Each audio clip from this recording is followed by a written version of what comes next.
नमस्कार साथियों, बंटी क्लासेस में आप सभी का स्वागत है। साथियों, आज की क्लास में हम बात करने वाले एमपी डीएलएड यानी प्रथम वर्ष के फर्स्ट पेपर की बात करेंगे 2021 की। 2021 में जो पेपर हुआ था डीएलएड का, उसका 801 जो कोड है बाल अवस्था एवं बाल विकास के पेपर की बात करें, इसका सॉल्यूशन देखेंगे आज की क्लास में। आपको एक एक करके सारे क्वेश्चनों को हल कराया जाएगा। तो आप देख सकते हैं काफ़ी क्वेश्चन रिपीट होते हैं। तो अभी 2024 में जो एग्जाम होने वाले हैं, इनमें से काफ़ी क्वेश्चन आ सकते हैं इनसे मिलते जुलते। तो आप इस वीडियो को फुल वॉच कर लें, ठीक है साथियों।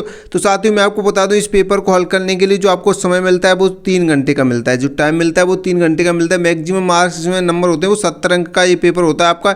इसमें पास होने के लिए आपको 28 अंक लाने होते हैं साथियों। 28 अंक आएंगे आपके 70 में से, तभी आप पास होगे इस पेपर के अंदर, बाल अवस्था में बाल विकास पेपर में, ठीक है साथियों। जो पेपर आता है वो हिंदी एंड इंग्लिश दोनों वर्जन में आता है, तो आप देख सकते हैं। चलिए साथियों, आगे बढ़ते हुए बता दें। चलिए, तो आगे बढ़ते हुए हम क्वेश्चनों को हल करेंगे। तो साथियों, उससे पहले मैं आपको एक छोटी सी जानकारी देता हूं। अगर आप 90+% बनाना चाहते हैं तो हमारे बनाए गए नोट्स जरूर पढ़ें, ठीक है साथियों। और अभी तक आपने बंटी क्लासेस यूट्यूब चैनल को सब्सक्राइब नहीं किया तो जल्दी फटाफट सब्सक्राइब कर लो साथियों। ये छोटी सी इन्फॉर्मेशन है साथियों। जो पहला क्वेश्चन आपका कहता है सही विकल्प चुनिए। सही विकल्प चुनना है आपको, ठीक है साथियों। तो सही विकल्प क्या है, ठीक है। तो सही विकल्प वाले क्वेश्चन है, तो सही विकल्प वाले क्वेश्चनों की बात करें हम, तो सही विकल्प वाले क्वेश्चन में सबसे पहला क्वेश्चन पूछा गया है परिपक्वता का अर्थ है। तो साथियों, परिपक्वता का अर्थ है वो है अभिवृद्धि एवं विकास। अभिवृद्धि एवं विकास इसका अर्थ होता है, ठीक है साथियों। तो आप अच्छे से समझ लें और अच्छे से देख लें क्वेश्चन को, आप भी साथ ही साथ पढ़ते चलिए। चलिए साथियों, दूसरे क्वेश्चन की बात करें हम। दूसरा क्वेश्चन कहता है हमारा खेल के कार्य हैं। तो खेल के कार्य कौन से हैं साथियों? खेल के कार्य होते हैं, ऑप्शन सही है, शारीरिक स्वास्थ्य का विकास और व्यक्तित्व का विकास, मूल्यों का विकास, उपयुक्त सभी। तो इसका आंसर उपयुक्त सही हो जाएगा साथियों, ठीक है। आप अच्छे से पढ़ें।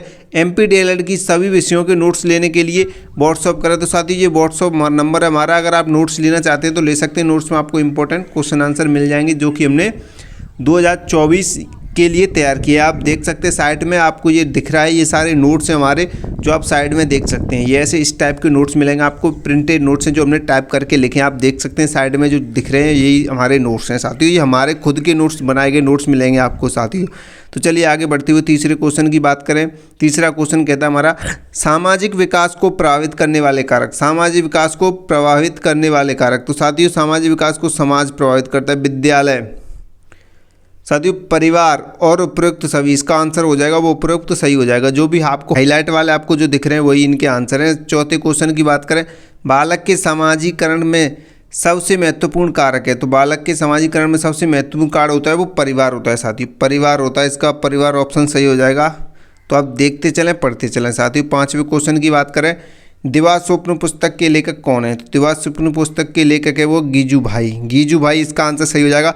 तो साथियों, ये 5 नंबर के आपके क्वेश्चन मैंने आपको बता दिए। 5 नंबर के क्वेश्चन है ये, आवा सदा वाले छोटे छोटे, ठीक है साथियों। आगे बढ़ते हुए आगे देखें तो ये इंग्लिश वर्जन में भी देख सकते हैं साथियों। अब इंग्लिश वर्जन में भी हमने टिक लगा रखा है, तो आप इंग्लिश वर्जन में भी दे सकते हैं। अभी तक आपने बंटी क्लासेस यूट्यूब चैनल को सब्सक्राइब नहीं किया है तो जल्दी फटाफट सब्सक्राइब कर लो।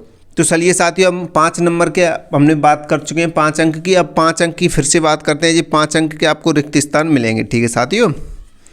तो 5 अंक के रिक्त स्थानों की बात करें तो पहला क्वेश्चन है प्रतिभाशाली बालकों की बुद्धि लब्धि होती है। तो साथियों, हमने ये लिख रखा है प्रतिभाशाली जो बालक होते हैं उनकी बुद्धि लब्धि होती है वो 140 से अधिक होती है, 140 से अधिक होती है। दूसरे क्वेश्चन की बात करें, दृष्टिबाधित बालकों का एक खाली जगह एक शैक्षिक साधन है। तो ब्रेल लिपि है। क्या है? ब्रेल लिपि एक शैक्षिक साधन है, ठीक है साथियों, ब्रेल लिपि।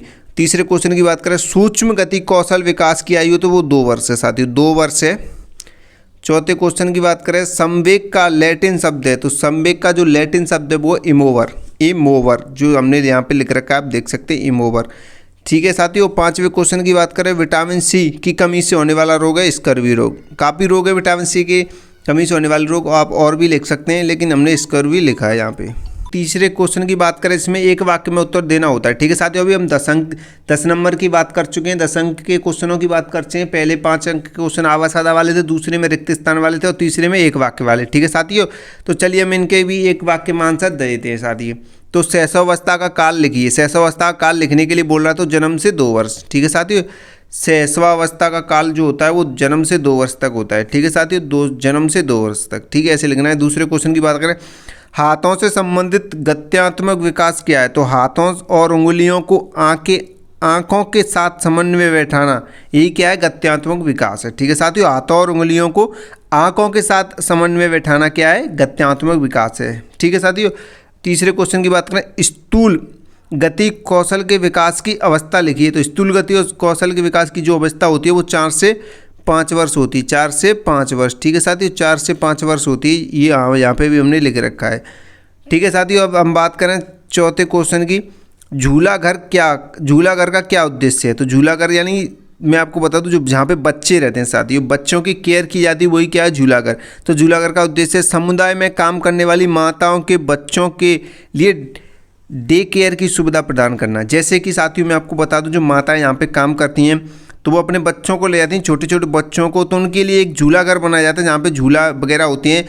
तो वहाँ पे बच्चों की मतलब केयर की जाती है, देखभाल की जाती है छोटे छोटे बच्चों की, ताकि महिलाओं को कोई दिक्कत ना हो, माताओं को वो अपना काम अच्छे से कर सके। ठीक है साथियों, वही होता है झूला घर का उद्देश्य। मेन उद्देश्य क्या होता है, बच्चों की देखभाल करना, उनकी अच्छी तरीके से देखभाल करना, ताकि जिनके बच्चे हैं उनको कोई दिक्कत ना हो, वो अपने काम में आराम से कर सके, मतलब जो भी ये काम कर रहे हैं उनको डिस्टर्बेंस ना हो। साथियों वही होता है झूला घर। ठीक है साथियों, तो आगे बात करें पांचवें क्वेश्चन की बात करें, कैल्शियम की कमी से होने वाले रोग का नाम लिखिए। तो कैल्शियम की कमी से बहुत सारे रोग हो सकते हैं। तो हमने यहाँ पे कुछ रोग से लिख सकते हैं, आप भी लिख सकते हैं इनमें से। आप काफ़ी रोग होते हैं, रिकेट्स, अर्थराइटिस आदि बहुत सारे रोग होते हैं। तो आप यहाँ पे देख सकते हैं, आपको जो अच्छा लगे लिख सकते हैं साथियों। तो चलिए आगे बात करें हम चौथे क्वेश्चन की।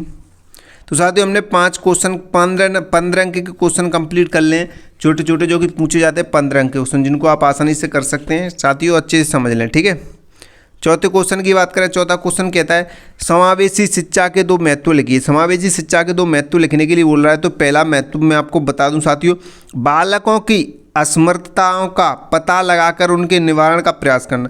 ठीक है साथियों, दूसरा है समावेशी की प्रक्रिया विकलांग और बिना विकलांग दोनों छात्रों के लिए अधिक प्रभावी है। तो ये आप 2 महत्व लिख सकते हैं साथियों। चलिए 5वें क्वेश्चन की बात करें, खेल की परिभाषा दीजिए। साथियों खेल की परिभाषा ही बोल रहा है, आप चाहे तो अपने अनुसार दे सकते हैं, लेकिन किसी वैज्ञानिक के अनुसार देना ज़्यादा उचित रहता है, ज़्यादा ठीक रहता है। तो हरलॉक के अनुसार, हरलॉक एक वैज्ञानिक है, तो उनके अनुसार हमें इसकी परिभाषा देते हैं।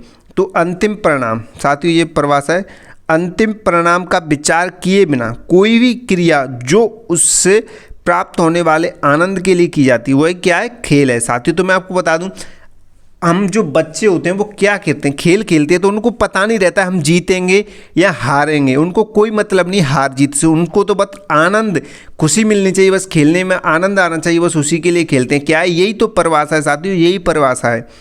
आनंद के लिए जो खेल खेला जाता है वही क्या है, परिभाषा। उन्हें मतलब नहीं है कि एंड में क्या होगा, हारेंगे या जीतेंगे, उनसे कोई मतलब नहीं है। आनंद के लिए जो खेल किया जाता है, जो कार्य किया जाता है, वही क्या है, जो क्रिया की जाती है, वही तो खेल की परिभाषा है साथियों। ठीक है, छठे नंबर पर बात करें हम, पुरस्कार के प्रकार लिखिए। तो छठा क्वेश्चन कह रहा है पुरस्कार के प्रकार लिखिए। मूर्त और अमूर्त दो प्रकार है, मूर्त और अमूर्त पुरस्कार। ठीक है साथियों, मूर्त और अमूर्त पुरस्कार। 7वें क्वेश्चन की बात करें, 7वां क्वेश्चन क्या कहता है हमारा साथियों। तो 7वें क्वेश्चन को देखते हैं, चलिए 7वें क्वेश्चन की तरफ बढ़ते हुए।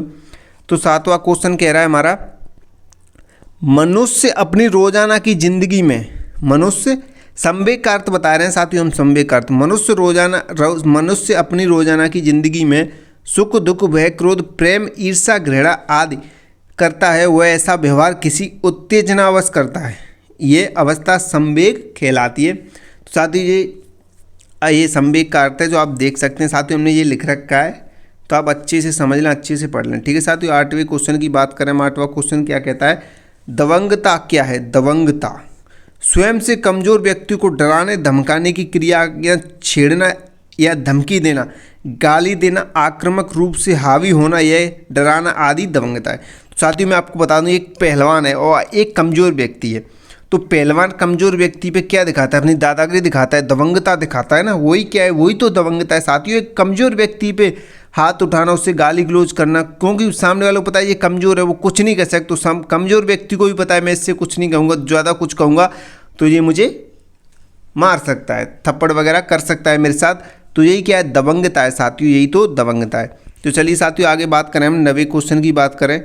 9वां क्वेश्चन कह रहा है बाल श्रम का अर्थ बताइए। तो हमें बाल श्रम का अर्थ बताना है। तो साथियों बाल श्रम का अर्थ बताते हुए चलिए, तो यहाँ पे हमने लिखा है बाल श्रम 14 वर्ष से कम आयु वाले बच्चों को बच्चे जो 14 वर्ष से कम आयु वाले बच्चे होते हैं, जो खेलने कूदने और शिक्षित होने की उम्र में, इसके अलावा पारिवारिक परिस्थितियों के कारण कम से कम वेतन में अधिक से अधिक कार्य करते हैं, वह बाल श्रम कहलाते हैं।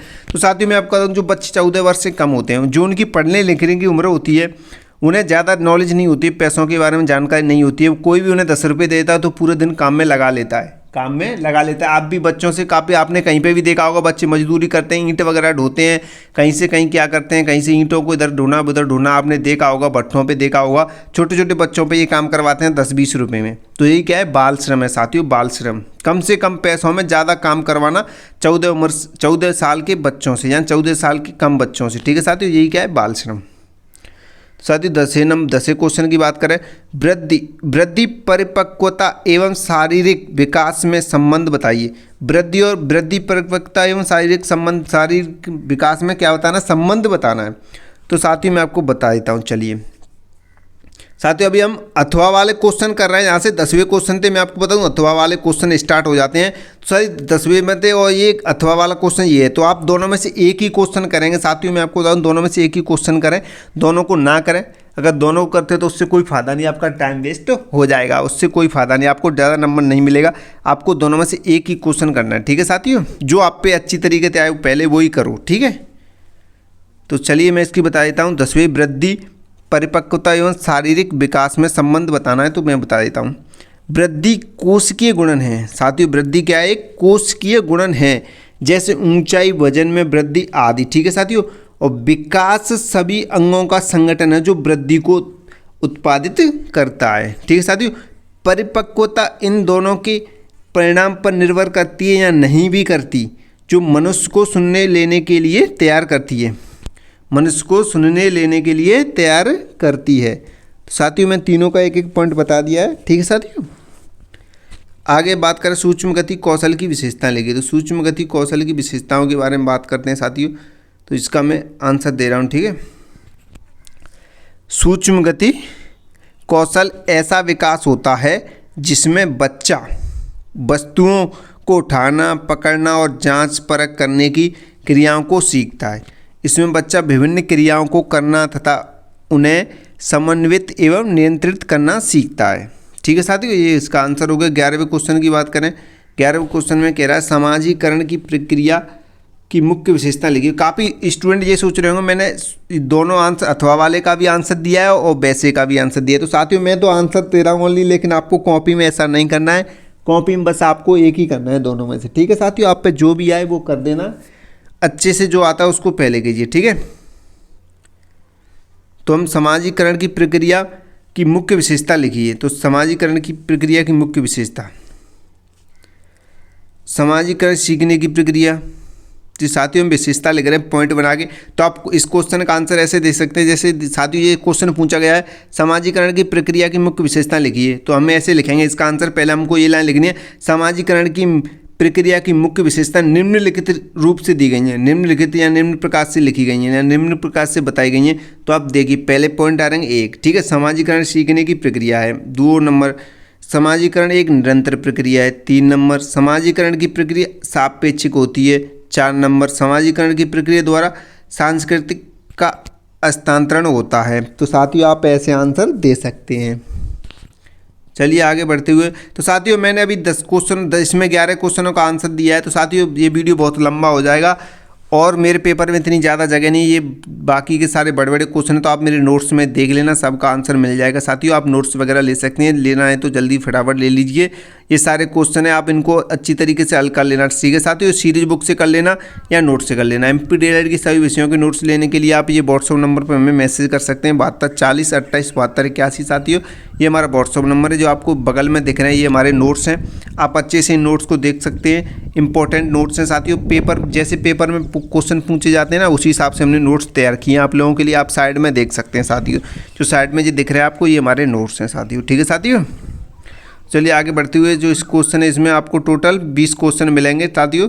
तो 20 क्वेश्चन आप हल करके ही आना, आपको एक भी क्वेश्चन नहीं छोड़ना है पेपर में। साथियों मैं आपको बता दूं, अगर आप क्वेश्चन छोड़ते हैं तो आपको कोई नंबर नहीं मिलेगा। अगर क्वेश्चन से रिलेटेड आप पे कुछ भी नहीं आ रहा है फिर भी आप लिख के आते हैं, कुछ भी लिख के आइए, थोड़ा बहुत संबंधित होना चाहिए क्वेश्चन से, क्वेश्चन ने पूछा है उससे थोड़ा बहुत रिलेटेड होना चाहिए, उससे आप कुछ भी लिख के आइए, आपको अच्छा नंबर मिलेगा, फुल नंबर मिलेगा। लेकिन एक भी क्वेश्चन खाली ना छोड़ गए। अगर आपको अच्छे नंबरों से पास होना है तो मैं तो यही कहूँगा एक भी क्वेश्चन नहीं खाली छोड़ना, चाहे आप पे वो क्वेश्चन आए या फिर ना आए, आपको सारे क्वेश्चनों को ही हल करना है। ठीक है साथियों, अभी तक आपने बंटी क्लासेस यूट्यूब चैनल को सब्सक्राइब नहीं किया तो जल्दी फटाफट सब्सक्राइब कर लो साथियों, जल्दी फटाफट सब्सक्राइब कर लो बंटी क्लासेस यूट्यूब चैनल को, जल्दी करो जल्दी। इस वीडियो को लाइक नहीं किया तो फटाफट लाइक कर लो। और साथियों पिछली वर्ष के पेपर्स वगैरह लेने के लिए और न्यू अपडेट देखने के लिए हमारे टेलीग्राम चैनल में ज्वाइन हो जाओ जल्दी से फटाफट। पिछली वर्ष के पेपर सारे पेपर आपको मेरे टेलीग्राम चैनल में मिल जाएंगे, बंटी क्लासेस के नाम से टेलीग्राम चैनल है और सबका लिंक आपको डिस्क्रिप्शन में मिल जाएगा। और इंस्टाग्राम पर भी फॉलो कर सकते हैं आप मुझे, जल्दी से जाओ, डिस्क्रिप्शन में सारे लिंक हैं साथियों, सारे लिंक मिल जाएंगे आपको। ठीक है साथियों, अगर आप 90+ बनाना चाहते हैं तो हमारे बनाए गए नोट्स जरूर पढ़ें साथियों। एमपी डीएलएड के सभी विषयों के नोट्स इस नंबर पे मिल जाएंगे आपको, बस इस नंबर पे मैसेज करना है। कम से कम पैसों में आपको नोट्स दिए जाएंगे साथियों, कम से कम पैसों में आपको नोट्स दिए जाएंगे।